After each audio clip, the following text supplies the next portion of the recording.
How do you feel about being wrong? Do you like to make mistakes? Chances are you don't. No one enjoys being wrong. No one likes to feel like they failed. When you look at these men and women, what words come to your mind?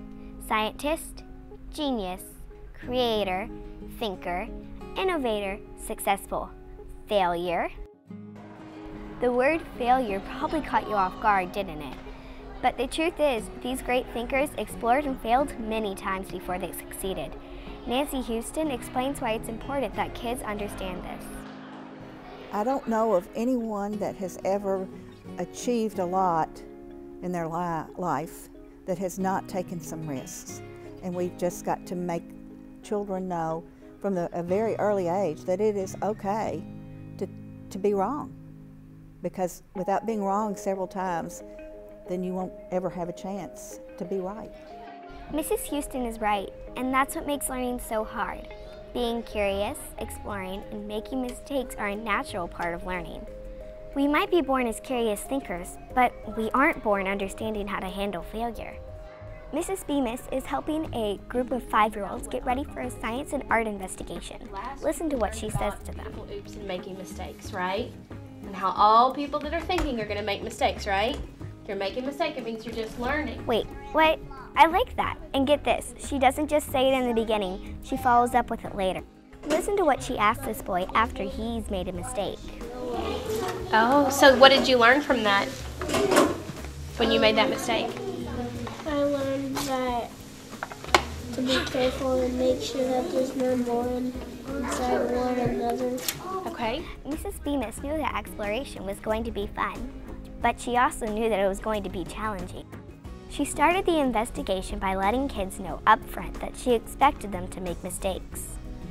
If our teachers and families make mistakes sound like an important part of exploring, we will begin to see them as the start of learning rather than an end to learning. Speaking of challenging, that brings up another important idea. Challenge me, please.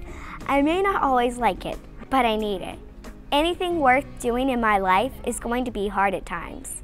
Dr. Julia Roberts explains why it's important to teach little learners that hard work pays off.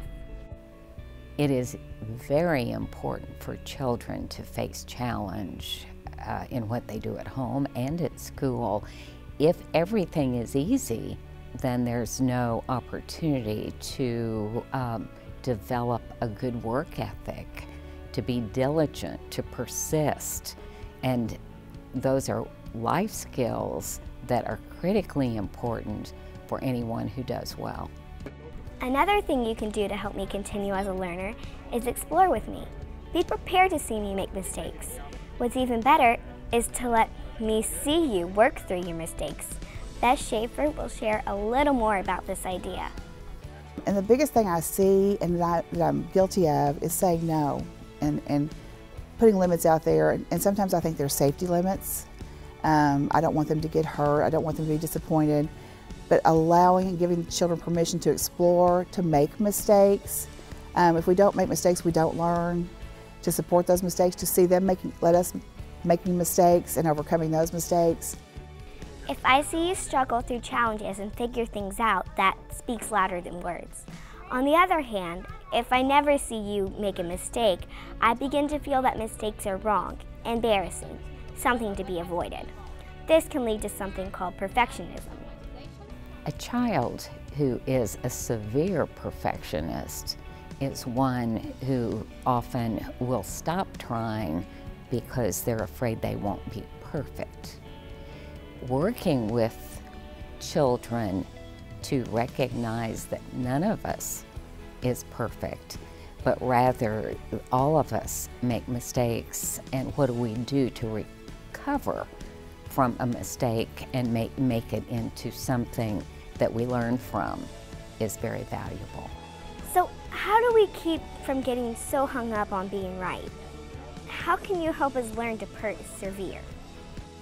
Persevering is incredibly important for young children, and one thing you can take away the threat of any consequence for the activity and encourage them to continue on until they're successful. But you can also help them see that it is their lack of effort that leads to an unhappy consequence, as well as giving lots of effort usually will end up with a product that they're pleased with. Focusing on effort always makes me feel better. But the other key idea is that effort usually leads to success. Here's an example from Miss Bemis's class again. See this little girl? She and her lab partner struggled to figure out how to use the medicine dropper. Actually, it ended up being a challenge for the whole class. But after a few tests, the little girl finally got it to work. Miss Bemis asked her to tell all the things that she tried that didn't work before she asked her to share what did work. Dr. Julia tells us why it's important to reflect on an activity like this. Feedback is the breakfast of champions, and the more specific we are with feedback, the better that feedback will affect the child's opportunity to persevere.